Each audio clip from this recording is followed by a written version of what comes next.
তুমি কোন শহরের মাইয়া গো, লাগে উড়া ধুরা। তোমার এসে দেখলে পারে, তোমার এসে দেখলে পারে, পুরা মাথা ঘুরাই গো, লাগে উড়া ধুরা। তুমি কোন শহরের মাইয়া গো, লাগে উড়া ধুরা। আগুন দাও জ্বালাইয়া মনের ঠিকানায়, মামলা হইলে পরে দেখালে মুথানায়। লইলে তোমার সাথে মন লাগে ফুরফুরা, দেখো তোমার জন্য পাগল জুয়ান থেকে বুড়া।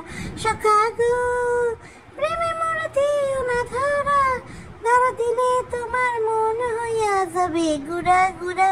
তুমি কোন শহরের মাইয়া গো, লাগে উড়া ধুরা। আসসালামু আলাইকুম দর্শক, সবাই কেমন আছেন? প্রতিদিনকার মতো আজকেও চলে আসলাম একটা নতুন ভিডিও নিয়ে।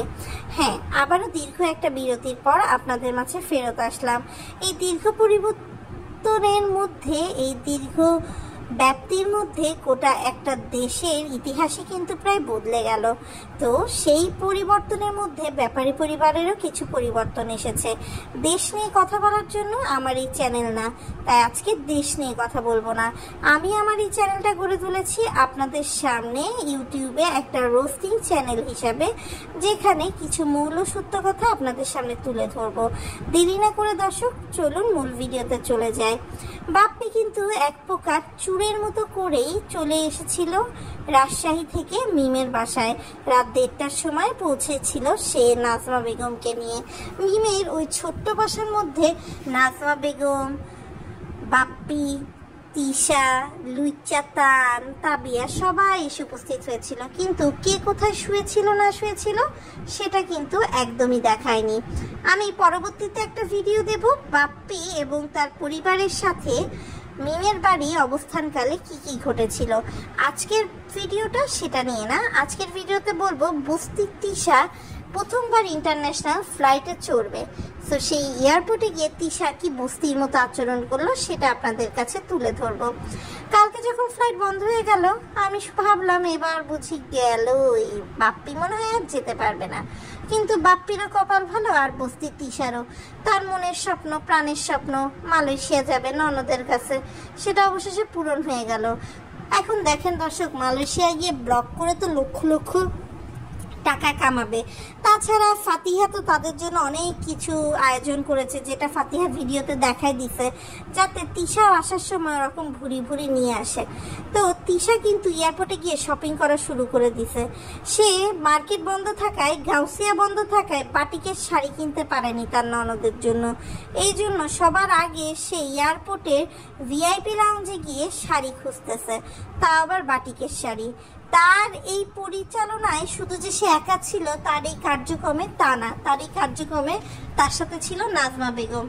নাজমা বেগম কিন্তু দর্শক মানে নিজেই সবকিছু করছে। দাঁতের পাটিতে দাঁত না থাকলে কি হবে, হাতে ক্ষমতার জোর থাকলে তো সবই সম্ভব। সে দূর থেকে একটা ট্রলি টেনে এনে বসবে, সেইটা কোথায় তিশা আগায় দেবে তা না, সে দাঁড়ায় দাঁড়ায় সেই তামাশা দেখতেছে। সে আবার বলতেছে যে তার শাশুড়ি এখানে এসে বসবে, কেননা জায়গা নাই, যেহেতু ফ্লাইট লেট হয়েছিল। আর তার কুলাঙ্গার ছেলে বাপ্পির তো কোনো খোঁজ নেই। তার কুলাঙ্গার ছেলে বাপ্পি একটাই কথা, যে এত মাল সামাল আমি তো একা নিতে পারবো না, একটা হেল্পিং হ্যান্ড নিয়ে নিলাম। আবার বাপ্পি সাহেব বলে তিশা তো একেবারে পাগল, স্যান্ডউইচ কিনছে, সেই স্যান্ডউইচও কিনছে নাজমা বেগমের টাকায়। এরপর একটা সেন্টার ফ্রেশ চুইংগাম কিনবে, সেটাও কিনছে তার দাদির টাকায়। এরপরে নিশির জন্য মিষ্টি কিনছে, 400 টাকার মিষ্টি 1000 টাকা দিয়ে কিনছে, তাও নিশির মায়ের টাকায়। তো ভাবি হিসেবে আসলে তিশা কি কিনছে, ভাই হিসেবে বাপ্পি কি কিনছে দর্শক, এটা কিন্তু আসলে আমার মাথায় ঢুকলো না দর্শক। আর দর্শক দেখেন, আমি একটু বলি, রোহিঙ্গার মতো কিন্তু তারা মিমের বাড়িতে আশ্রয় পাইছিল।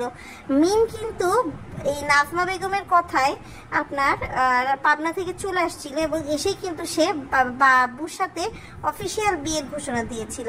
আরেকটা বিষয় যদি না বললে না, যে এই বাবু যখন তানজিলাকে নাজমা বেগমের বাড়ি দিতে গেছিল, নাজমা বেগম কিন্তু শুধু দুপুরের একটুকু ভাত খাইয়ে দূর দূর করে তাড়িয়ে দিয়েছিল বাবুকে। আর আজ বাবু মিমের অফিসিয়াল স্বামী, বাবু মিমের বাড়িতে নাজমা বেগম গিয়ে মজ করছে, আয়েশ করছে। মানুষ আসলে কোন পর্যায়ে গেলে দর্শক এরকম হয়ে যায় দর্শক আসলে আমার জানা নেই। তো দর্শক দেখেন, ফাতিহা কিন্তু গিফটের লোভে একেবারে গদগদ হয়ে আছে। সে তার মালয়েশিয়ার বাড়ি সুন্দর করে সাজাচ্ছে গুজাচ্ছে। তার ধারণা যে তার ভাবিরা আসবে, তার ভাবিরা আসলে এই হবে সেই হবে, মুরগি রান্না করতেছে, ঢেঁড়স ভাজি করতেছে, কিভাবে কি করবে না করবে। আর জানেনই তো দর্শক, যখন তারা মালয়েশিয়া যাচ্ছে জানে যে ভালো একটা মাল পানি পাওয়ার কিন্তু চান্স আছে। সেই জন্য কিন্তু দর্শক সে কি করছে, সে হচ্ছে দর্শক আপনার সব জিনিস গুছায় নিয়ে যাচ্ছে। আর একটা সত্যি কথা কি দর্শক দেখেন, আন্দোলন করে কিন্তু একটা গোটা দেশ পরিবর্তন হয়ে গেল। তো আমরা কিন্তু আন্দোলন করলে চাইলে ব্যাপারী পরিবারকে, বাপ্পি পরিবারকে আমরা কিন্তু বর্জন করতে পারি। কেননা ইউটিউবে এসে দর্শক এরা যে নোংরামি করে, এই নোংরামিগুলো কিন্তু দর্শক নেয়ার মতো না। আর দর্শক দেখেন, আমরা কিন্তু এদেরকে সাপোর্ট করি দেখেই এরা কিন্তু ভাইরাল হয়। আপনারা নিজেরাই বলেন, এই যে একটা দেশ মালয়েশিয়ায় যাবে, এখানে তিশা যে লুক নিছে, এই লুকটা কি তিশার বয়সের সাথে যায়?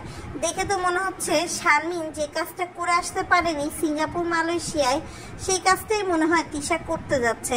ভাগ্য ভালো তিশার মেয়ের আগে বিয়ে হয়ে শ্বশুরবাড়ির সংসার আছে। এদিকে দেখলাম ফকিন্নি সাকিব টিভি কিনে তানজিলাকে সারপ্রাইজ দিচ্ছে।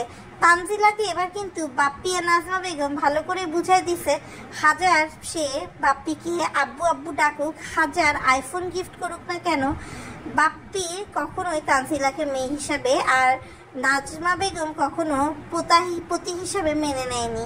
আর একইভাবে ফুপু হিসাবে, ভাতিজি হিসাবে কখনোই তানজিলাকে মেনে নেয়নি ফাতিহা। না তো একটা মালয়েশিয়া জায়গার টিকিটের দামই বা কত, তানজিলার যে পরিমাণ ভিউ হয়, ইজিলি সে সাকিবকে নিয়ে কিন্তু চলে যেতে পারতো মালয়েশিয়ায়। এখন আপনারা হয়তো অনেকে বলবেন যে তানজিলার তো এইচএসসি পরীক্ষা হওয়ার কথা ছিল, কিন্তু দর্শক আপনারা যদি ডেট হিসাব করেন, দেশে যদি এইসব ঝামেলা না হতো, অনেক আগেই তানজিলার পরীক্ষা শেষ হয়ে যেত। এরপর ইজিলি কিন্তু সে তার জামাইকে নিয়ে চলে যেতে পারতো মালয়েশিয়ায়। কিন্তু এই ট্রিপটা ছিল বাপ্পির পরিবারের একান্ত আপন লোকদের ট্রিপ। এখানে কোনো সৎ, কোনো কুলফিওয়ালার মেয়ের জায়গা নেই, আর কোনো দোকানদারের, ফটোকপির দোকানদার, বিকাশের এজেন্টের তো আরোই জায়গা নেই। তো যাই হোক, তানজিলার মন যাতে খারাপ না হয় এই জন্য তানজিলা সাকিবের বাড়িতে চলে গেছে এবং সাকিব তাকে একটা টিভি কিনে উপহার দিছে। টিভি, এসি, ফ্রিজ সবই কেনা হচ্ছে একে একে তানজিলার শ্বশুর বাড়িতে। 2 দিন পর তানজিলা কিন্তু বাপ্পির চেয়েও বড় একটা ডুপ্লেক্স বাড়ি খাড়া করে দেবে। কেননা তানজিলা যেমন পেজে, তেমন টিকটকে, তেমন ইউটিউবে সব কিছুতেই ভালোই ইনকাম হচ্ছে তার। তানজিলা তো এখনো ধরেন যুব শক্তি, তানজিলা কিন্তু পারবে একটা চেঞ্জ আনতে। কিন্তু বাপ্পি ধীরে ধীরে বুড়ো হয়ে যাচ্ছে, তিশা ধীরে ধীরে বুড়ি হয়ে যাচ্ছে, এই জন্য তারা নতুন কন্টেন্ট চাচ্ছে এবং নতুন কন্টেন্ট হিসাবে তারা এত টাকা খরচা পানি করে মালয়েশিয়া যাচ্ছে। আমরা হয়তো আজকে রাত থেকেই দর্শক ব্লগ পেয়ে যাব যে আর কত ধরনের নেকানি চুবানি, কত ধরনের নাটক, মিল মহব্বত আমরা ফাতিহা আর তিশার মধ্যে দেখতে পাবো।